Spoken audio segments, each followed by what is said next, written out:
and welcome. Welcome to the Blessed Podcast, where we join Jesus where he is already at work, where we live, learn, work, and play. At Love KC, we believe that every person should hear the good news of Jesus from a friend. If that's going to happen, it will take all of us. The letters BLESS in the Blessed Podcast stand for begin with prayer, listen to God and to those around you, eat together, serve, and share. Share your story and share his story. As always, we have free resources to help you live on mission at our website, lovekc.net, and there you can find upcoming events. We interview a wide range of people on the Blessed Podcast, well-known authors, speakers, and leaders, plus everyday people, because we want you to meet those you might not get to meet on your own, and we want you to be able to identify with someone a lot like you. Our podcasts drop the 15th and 30th of the month. Thanks for listening. Please subscribe and share. Now let's jump into this episode of the Blessed Podcast with your host, Gary Kendall, and co-host, Samantha Lane Krebs. Hello and welcome to the Blessed Podcast, where we join Jesus where he's already at work, where we live, learn, work, and play. My name is Gary Kendall, and I lead Love KC. At Love KC, we help people to live on mission. And by that, we mean live a life that has regular rhythms that include Jesus in everything that we do. And we like to bring people on the podcast that are examples of how, in their setting, they're allowing Jesus to use them. I'm joined by co-host Samantha Ling. Welcome, Samantha. Thank you, Gary. It's always fun to do these with you. And Samantha and I today are interviewing Chris Pinion. And Chris is the pastor of Life West Church, but also is involved in a number of things that we'll be talking about, like serving the fire department as a chaplain, leading a real estate business, and more. So welcome, Chris. Hey, thank you, Gary. I'm excited about being with you and Samantha. And I love what Love KC is about, on helping people live on mission for Jesus. It's what I try to live out as a Jesus follower and as a pastor and as a husband and a father and a grandfather. So yeah, man, I really appreciate you guys having me.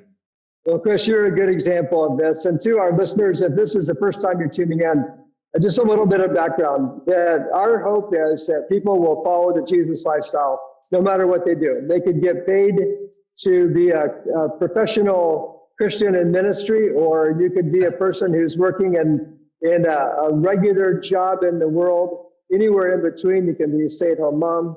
And God has something special for you to do. And our hope is that you'll find it and follow it. And then you'll draw other people into the lifestyle of following Jesus. So we become disciples who make disciples. So welcome in. And Chris, take a moment and just fill out the profile a little bit. I gave just a brief introduction of who you are, but take a little bit longer and tell us a little bit about Chris Pinion. Yeah, I really appreciate that. My wife and I, Linda, have been married coming up on 30 years in July. It goes by fast. And we've got 3 boys. Our oldest son and his wife, our oldest son's a police officer. And then they had our first grandbaby. His name is Graham. And I'm always showing pictures of Graham. So I'll do that right now because my name is Poppy to him. And I love being Poppy to Graham. In fact, this was us on a Starbucks date recently. I love it. Love it. And then I'll show you, he loves to take pictures with Poppy. So we took a picture and just so much fun. Then our middle son and his wife, Elena, and then our youngest son, who is 20, and he is a welder on the pipeline. He graduated from high school 2 years ago and is doing really good. He's living in Nebraska now. We call him the gypsy welder because he started off in Utah, then he went to South Dakota, and then realized it was going to be really cold there, and then went to a job in Texas. And then that job in Texas took him, after it ended, to Nebraska. So wow. Been a pastor for 32 years. I was talking to Samantha before the podcast. Been serving Life Quest Church. My wife and I started Life Quest 20 years ago in April, this last April. Nice. and been serving this church really 21 years because we built the launch team and the vision of it all a year before we launched. And then I'm a kind of an oddball when it comes to pastors because I'm a business guy in the community, and then also a pastor and a shepherd's heart. And I use that in everything that I do. And so I'm so excited. when you say oddball, just know that we're trying to make this the norm with us. Okay, well then I'm the norm. I'm the norm on Love KC. The new norm. If you put me in a room full of pastors, I'm probably the oddball out. And see, that's part of the paradigm that we're trying to shift the narrative by God's grace, so that we would really believe in the priesthood of all believers. Yes. And that there could be maybe a blurred line between that which is secular and that which is sacred, because we believe that everything is sacred in the sense that God is in everything, in all of us, at work in all of us. Obviously, there are things in our world that aren't cooperating with them, but we believe that God spreads his people all through the sectors of society. Some people will get paid for doing a job in ministry. Most will not. But if the 95 who didn't get paid, 95% who didn't get paid, would all live like they were on mission, we would change our world in a hurry. So, and you've been a great example of that. I've had a front row seat for almost all those 21 years. I remember meeting you right after you started your church life with us. So it's been fun to watch your life. I get inspired by it. And I thought it might be a great twist here to start off with you talking about your work for the fire department and why you do that. People may see the word pastor and they think they know who Chris Pinion is. Yeah. But tell them about Chris Pinion that works for the fire department. Well, so I always joke with people because people are always trying to figure me out just because, and I realize I'm very comfortable in my own skin these days. I am Chris Pinion, who God made Chris to be, and I'm not trying to be Gary Kendall or Samantha or anyone else. Good. I spent a lot of my life, honestly, trying to be like other people, and that doesn't work. But I just have a passion. I've had a passion for the first responder world for a long time. I've been serving as a chaplain and a police chaplain and a fire chaplain. And then recently, and I still do that, we respond, we ride along with the fire and police. We basically shepherd those officers, and there's firefighters and the administration staff. And then we ride along on the calls with them. We're seeing firsthand what they're dealing with. And recently I went through Fire Academy, and I'm serving as I was sharing with you over lunch, Gary, serving as a deputy fire chief for a smaller part-time volunteer department. And so it's been able to give me what they would say in the fire world, behind the red line. In the police world, it'd be behind the blue line. But behind the line, like now I'm one of them, and I'm, and we're. I think that's so cool. Yeah. Well, it's a passion I have, and my wife and I are empty nesters, and I have the time to invest in it. And so I guess just as I'm talking about this, I look at myself as a pastor to the city of Kansas City, to the city of Belton, to the county of the county that I live in, Cass County. So I don't just look at myself as the pastor of Life Quest Church. And I'm thankful that our board of directors and our board of overseers has given me freedom to minister in the way that I do. It is impacting the kingdom of God, and it also I think is a huge benefit to our church. So serving as a first responder chaplain and now as a firefighter, it has its challenges. At any minute, even while we're on this call, we could get a call. And when that happens, you have to be able to change just like that. Like I have to be able to be fully engaged with you and say, hey, we need to continue this conversation later, and move into that mode of serving someone and helping someone that has a need. And the one thing that I'm finding is that whenever we get a call, the dispatch only knows, the 911 dispatch only knows what they've been told over the phone. So We might think that we're going into something that isn't serious, yet we get there and it's more serious than what we had thought, or vice versa. And so it really is a matter of, I think your brain has to be wired like this. Like you have to be able to move quick and juggle different things. But I've learned so much. I've learned so much at working with people. And here's the cool thing. I get to minister to people. So our fire crews, I get to minister to them. They know that I'm a pastor. They know that I'm a Christian and a chaplain. And now I'm one of them. And so I'm working alongside them. And I think they get to see, like I get an opportunity to live out what I say I believe. And I think it's so powerful. I remember early on in pastoring, when there's been a few years when all I did was just pastor only, but very few of those, because in the very beginning, I started off as an HR director at Hy-Vee, and then that's how we started the church, Life Quest, when I was working at Hy-Vee. And I feel like that the years that I work, as I'm working as a pastor, I work outside of the church alongside people in the community, whether being an HR director, a firefighter, deputy chief, or a first responder chaplain. It informs my preaching, and the illustrations I can use come from real life. Like I can say, not 10 years ago, or not in theory, this is how you should do it, but I can say, hey, this last week or last night or whatever. And some of our firefighters have started coming to Life Quest. And so they get to hear me preach, but then they get to see me on scenes and at the fire station and how I live. And so it can put you in check real quick. If you you have street cred.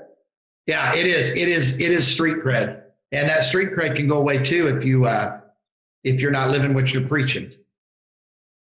Wow, Pastor Chris, that sounds like that's phenomenal. Number one, I'm just so, moved. I think, it's kind of like what you said. The pastors sometimes preach and you're like, well, have you lived that? It's kind of hard or it feels like irrelevant, and sounds like you have two worlds already. But Gary also mentioned that you're a business. You have a real estate business. Yes. So tell us about that, because from the, fire department to pastoring church, kind of, all with the pastoral heart.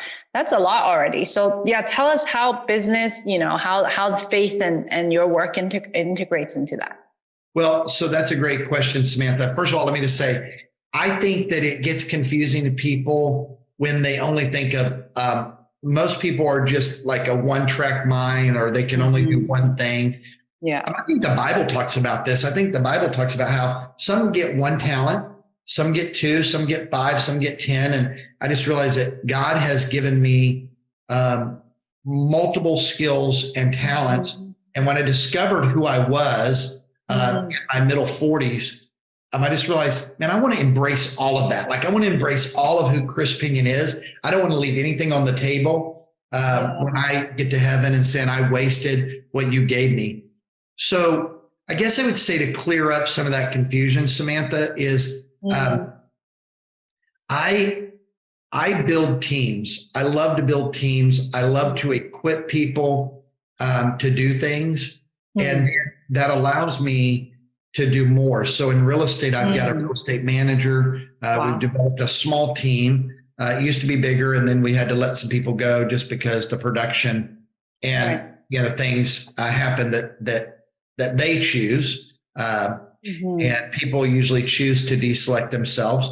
And so I just realized several years ago that as a pastor, there's nothing wrong with having multiple streams of income, especially if God has gifted you.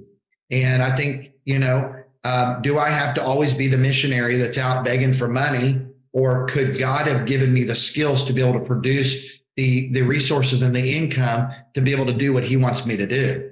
That is so good. I don't think it's either or. I think it can be both and. And so working in business, it's really no different than the fire service or being a police and fire chaplain. I just live for Jesus. Like what you see now on this podcast interview It's who I am. Like my voice doesn't change when I get up on stage. I just talk like, I just live for Jesus where I'm at.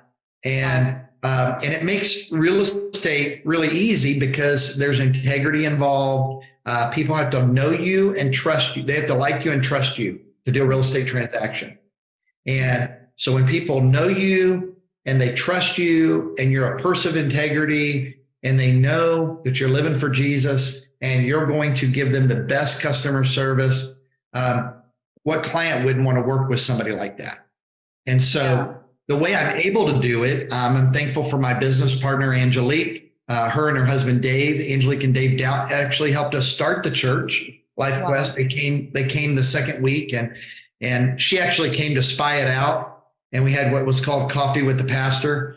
And she came that night. We had like 5 or 6 people, and we became best friends with their family. Our kids have grown up together. Our kids are best friends, and they now live at Lake of the Ozarks. So she's my team manager. She does all of my contracts. She takes care of all of my administrative support. We're kind of the yin and the yang, and but that's the way I operate. I know that I have a gift set, and I can do administrative things to a certain point, but it doesn't fire me up. So I take all of my weaknesses and I staff for my weaknesses. Okay. So like before this, I had a creative meeting. I don't think that I'm like the most creative person. I mean, I've got a lot of creative juices, but with our creative team, which is made up of Pastor Jordan, our creative arts pastor, and one of our associate pastors who also is our youth and worship pastor, Pastor Tim, we get together every Monday morning and I bounce ideas off of them. We're going to do a series on leadership starting in July the 9th. And so I'm just like, hey, what should we call this? How should we roll it out? And I realize that they've got ideas that they bring to the table. And sometimes their ideas might overrule my ideas because it might be a better idea. Guess what? I want people on my staff that are going to be better than I am at things. And I'm not ashamed of that. I want to equip them, resource them, delegate to them. I want them to be better than I ever have been. And so Chris, you're answering the question that was on my mind already. So stay with that for a minute. So as an individual, you've learned to find your gifts. You've learned to live with your strengths. You're not worrying about your weaknesses. You surround yourself with people who are able to supply the areas where you're not as strong. What do you do for the people in your church? Like, how do you help them? And it would be the same for listeners on this podcast, because most of them are not pastors. How would you help people to find their gifts and maximize their calling? And how does personality kind of fit in that? So is there a process you use, or, tell us more about that? Well, so our processes are always changing. So, right, like we have a gifts test that we give, but I'll tell you how I really do it. I try to find out what somebody's passionate about. Our staff tries to find out what somebody's passionate about. And then we just allow them to start serving in an area. And then we start giving them feedback and trying to see how they're doing it. We actually are launching a new leadership intensive. It's called Life Quest Leadership Intensive. It's a 10-month program that launches in October of this year. And it's going to be based off of the 4 quadrants. It'll be experiential, it'll be spiritual, it'll be instructional, and then it will be relational. Okay, that's the way Jesus led. Jesus led instructional, spiritual, experiential, and relational. And then we're going to hit the 5 C's. We're going to hit Christ, their life with Christ. We're going to hit their character. We're going to hit their competency and the community. Are they in community with other people? And so we're going to take some of the people that we say, oh, wow, you're trying out some stuff. You've got some leadership potential, but you need to be developed. Now, there's no more than 12 people in that program, and I'll let you know how it goes as we get it launched. We will probably start with 12, and we are estimating that we will end with 5 because it will be very intentional about you've got to be meeting with your mentor, and then you've got to be coming to the trainings every week. And then in the very end, they will have an opportunity to do a mission, put together a mission trip and do a mission and execute that as leaders. So that's awesome. In the in-between, we just dial into, hey, like if I were working with you, Gary, I'd say, Gary, what are you passionate about? What do you, and you're automatically going to talk about what you're passionate about. Man, I love working with people, or I love teaching, or I love this. And then we're going to begin to give you small opportunities. Jesus said, be faithful with the little things, and then I'll give you more. So we're going to give you little things, be faithful with that. And then if you're faithful in the little things, then we give you more and develop you. We're working with our staff on understanding what it truly means to equip. If you look at the word equip, and you look at Ephesians chapter 4, verse 11, it says pastors are to equip the saints to do the work of ministry. And I actually have it pulled up here because it's very interesting, because it says to equip the saints for the work of ministry, for the building up the body of Christ. And listen, it says, until we all attain to the unity of the faith and of the knowledge of the Son of God and to mature manhood. So it says, until we have unity of faith and we are fully mature, we are not to stop equipping. And so the word equipping in the English language means to add to. So Gary, if I were to equip you in an area, let's say you wanted to come on as a fire chaplain, and I were equipping you, first of all, I'm going to want you to observe. Okay. So kind of like you watch me, and then I'll do, you watch, we talk. And then we do it together. We go on a fire scene and we do something together. And then we talk. And then I'm going to watch you do it. And then I watch you do it. I love that. And I know it sounds really simplistic. It's the way Jesus, very much the way Jesus discipled. Yeah, and I think we've made it, I don't know, I think the American church has made, we're really good about taking things that Jesus made simple and making them really difficult. And I just think, even myself, we've done that. So that's how I would answer that. We help people discover their gifts. We'll do the test, but the truth is that test is man-made, giving people opportunities, short-term opportunities, and to see where they're gifted at. Right. And understand, and then also just understanding more about spiritual gifts and not putting them in a box. That's my big thing. We put people in the church, we put people in boxes all the time. And I think it is a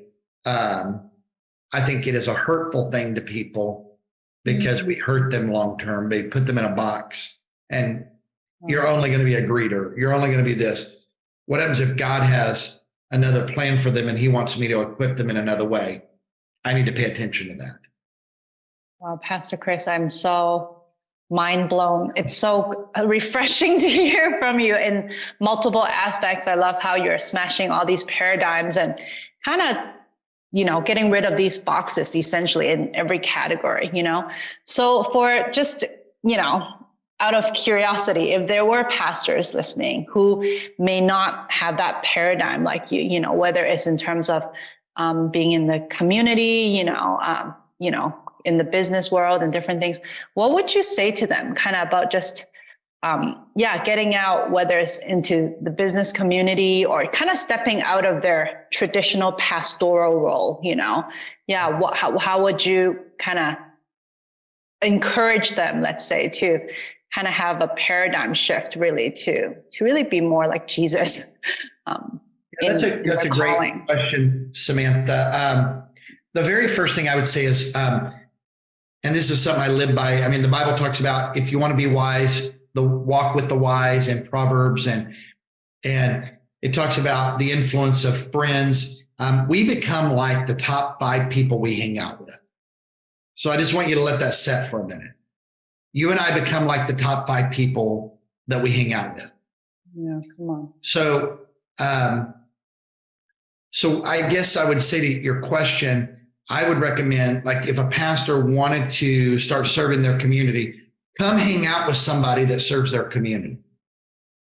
If somebody wanted to be a fire or police chaplain, every once in a while we'll have people that are wanting to do that. And we're like, well, it's going to take time, energy, and focus. And here's the deal. I can never schedule when somebody's going to take their life. I can never schedule when a firefighter or a police officer is going to die. I can never schedule an emergency. So you're going to have to be open in your time frame that you're going to serve. And then I would just say, get around people that do it. Like, I'm so passionate about it, and I would love to help other people not do what I'm doing, but maybe discover some of the principles that I'm doing. But you just like get around people, get around pastors that are like, I'm part of our Chamber of Commerce. I'm on the board of directors for our Chamber of Commerce. I'm on a couple of foundation boards for our city.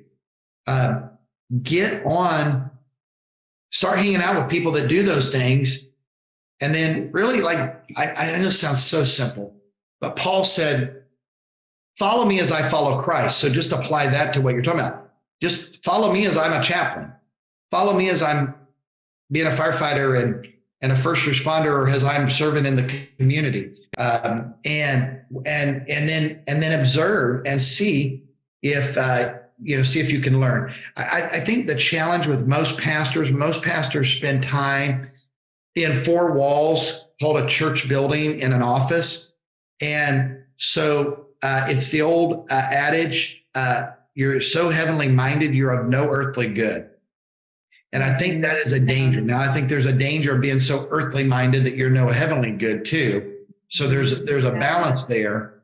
But I think Jesus didn't create us to just stay in four walls, especially if you're a pastor. Like, people be like, why are you in so many meetings? And like most of my meetings are at Starbucks.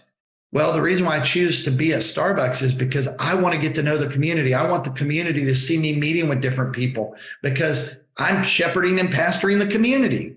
And guess what? That has paid off over the years. It has paid off. I know it's different. There's times that I scratch my head and I go, I literally pull up to Starbucks like it's my office.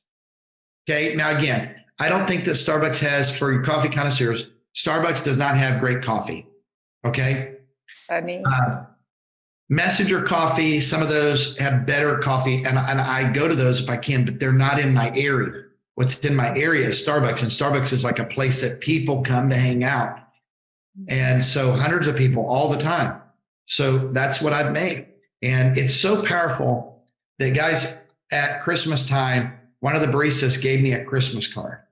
And I wish I had it right here. I kept it. I had my assistant file it away. I've got a file folder that I keep certain cards. And she said, thank you for always having a smile and encouraging me. And I just appreciate you officing out of Starbucks, and you've made a difference in my life. That's awesome. Her name's Michelle. And so when I go in there, Michelle's always making sure that I'm saying hi to Michelle. How you doing, Michelle? You having a good day? I'm having a crummy day. Hey, you know what? I'll be praying for you. And sometimes the Lord will direct me to drop her a little cash or whatever, just to encourage her, because I know that she's had some hard times. And then that's just me. I've never invited her to church. Like, hey, you're going to come to Life Quest Church? I used to do that all the time. Like, I used to be so inviting people to church, and I still invite people to church, but I allow my life now to be more that voice. And people ask me. And I think that's awesome, Chris. It works more powerful like that.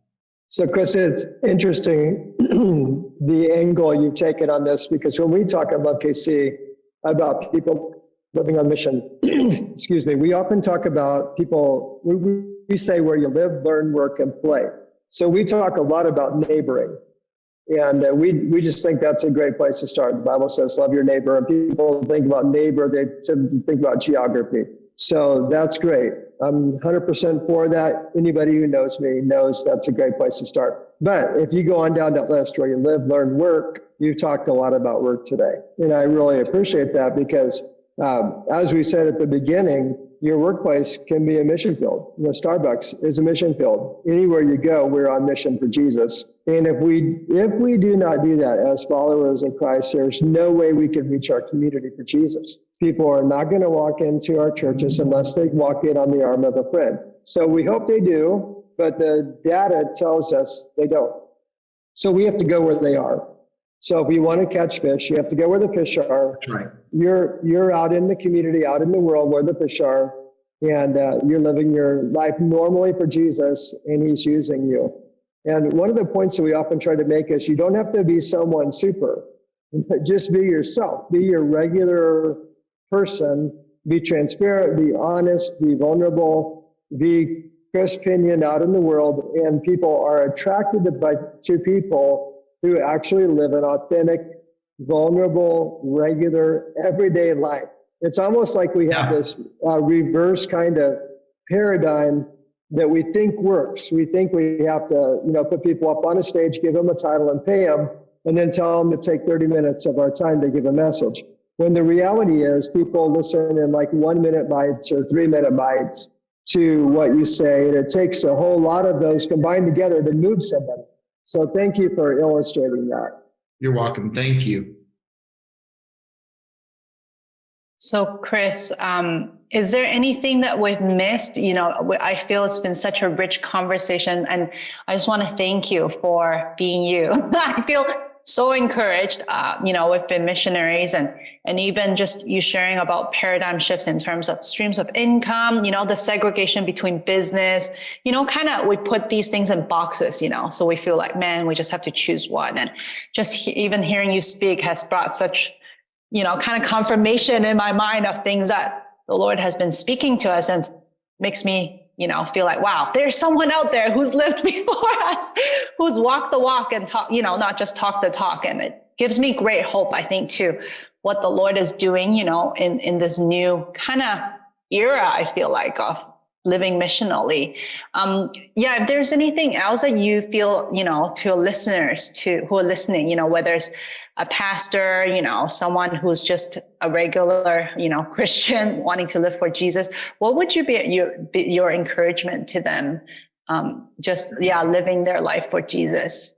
Well, the first thing I would say is, man, when we realize that we are Christ ambassadors. So the very first thing I'd say is discover who you are. Work on your brokenness. Allow Christ to bring healing and wholeness to your life, and discover your true identity. When you discover your true identity, you'll discover a quantum leap. I'm writing a book right now called Quantum Leap, Change Your Mind, Change Your Life. And it truly starts right here, Romans chapter 12, verses 1 and 2, be transformed by the renewing of your mind. And so then once I discover my true identity, then I can start living as a missionary. Like I look at myself as a missionary to Kansas City. So even though I'm from here, I'm a missionary to my own country. I don't have to go to Africa to be a missionary. I'm a missionary where I live. And it's funny, Gary, because I didn't know you used that. And you're speaking our language. In my prayer for years,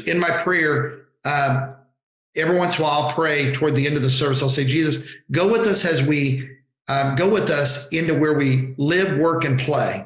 Like go in those spaces and help us to be missionaries where we live, work, and play. That's the language that I use all the time.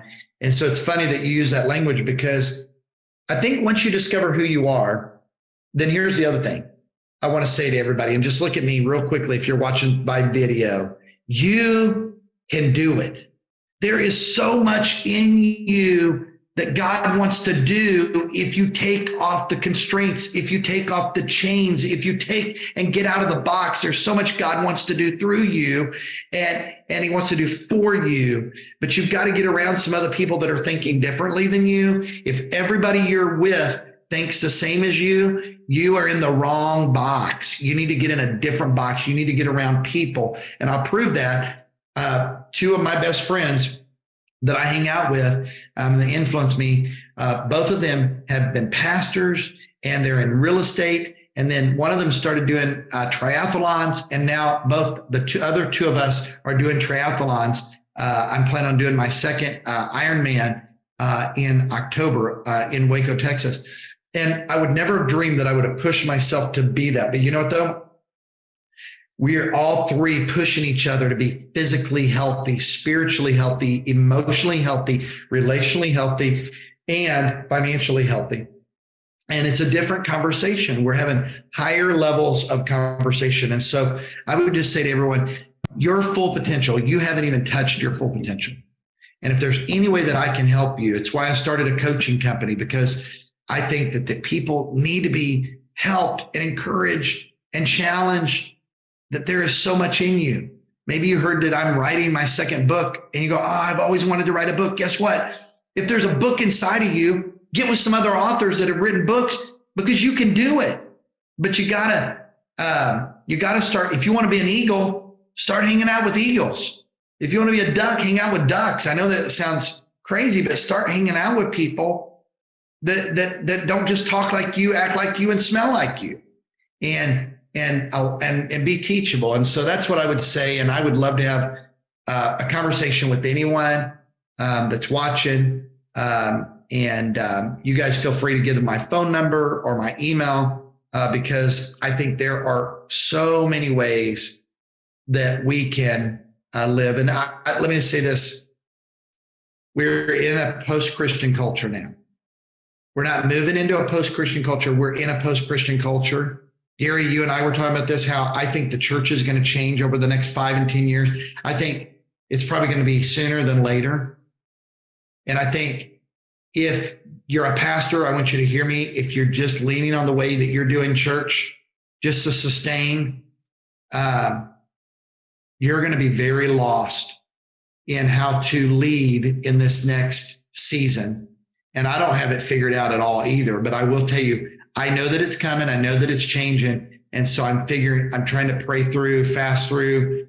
We're talking to other leaders and people, having conversations, and I'm getting around people. We actually have an appointment this afternoon with Morgan Greer, and Morgan and I have been friends. Yeah, I love Morgan. And him and I are going to have a conversation about that, because I want to be teachable and learn. And so that's the biggest thing, is just be teachable, get around other people, and figure out what your full potential is. Because I bet you're not even halfway there, but you can do it. If I can do it, you can do it. I never had a real dad. I never had a dad. My biological dad, I've never met him. My mom's been divorced 7 times, married 8 before she passed away last March. And you know what? My grandparents loved me. They introduced me to Jesus. And I'm getting ready to celebrate 30 years of marriage, which is a history. I love that. Congratulations. It's a history. Yeah. I broke the chain because of Jesus. You did. There's a whole new narrative. Well, so people who are listening today, Samantha always puts in the notes the contact information for Chris or whoever our guest is. But Chris, why don't you give it verbally real quickly here? Someone might be listening and maybe they just need to hear it. So tell them how they can get a hold of you. Yeah, so you can just call me or text me. It might be better to text. My number is 816-352-5653. Again, 816-352-5653. If you want to text me, let me know who you are and what you'd look for. If you got a house you want to sell. Yeah, or if you have, we can help you with that. Or if you want to figure out how to, I'll tell you the other big thing is people, especially in ministry, figuring out how to get into real estate. I'd love to talk to you about that. I have 2 friends that are from Mexico that speak fluent Spanish and fluent English that are getting in the business, and I'm coaching them and teaching them. And then my email is chrispinionlive@gmail.com. So Chris, C-H-R-I-S, Pinion, P as in Paul, I-N-I-O-N, live, L-I-V-E @gmail.com. So just email me or text me. If you call, just leave a voicemail, and then me or one of my assistants will get back to you, and we'll get something scheduled accordingly. Yeah. So those of you who are listening, thank you so much for joining in, whether you're listening on any of the regular platforms, Google Play, or through Apple products, or if you're listening on Love KC, Living on Mission, Facebook group, feel free to share this with others and listen in for the next podcast. We do the Blessed podcast every 2 weeks. So we'd love to have you be a regular part of this. You can always comment. You can always share. We care about what you think. And Chris has hit so many of the topics that we just try to beat the drum regularly on these topics, that God has a calling for every person. Every one of us is called to be a missionary. You don't have to have a title. You don't have to have pay. You don't even have to have a regular position of service. But God has called you to be you, you be you wherever you are. It's the best gift you can give back to God who's given you salvation. And as you do, you'll draw people into conversations. And a lot of those conversations, if you love, if you care, if you pray, will turn into times where you can share your faith. And then eventually maybe you can share the story of Jesus and how he has offered redemption to you in your life, and they can find the same through him. So thanks so much for joining. Chris, again, thank you. Thank you so much. Today. Thank you, Samantha. I love your passion. And I wish people knew you like I know you, and they would be inspired by your life too. So over time, if they go so long enough, they will. So you guys who are listening, God bless you. Have a great day. And join Jesus where you live, learn, work, and play. That's it for this episode of the Blessed Podcast. We hope this podcast informed and encouraged you. Remember to subscribe on your favorite format, iTunes, Google Play, or YouTube. If you want to see the interview on Zoom, hop over to our Love KC Living on Mission Facebook group. Have a blessed day.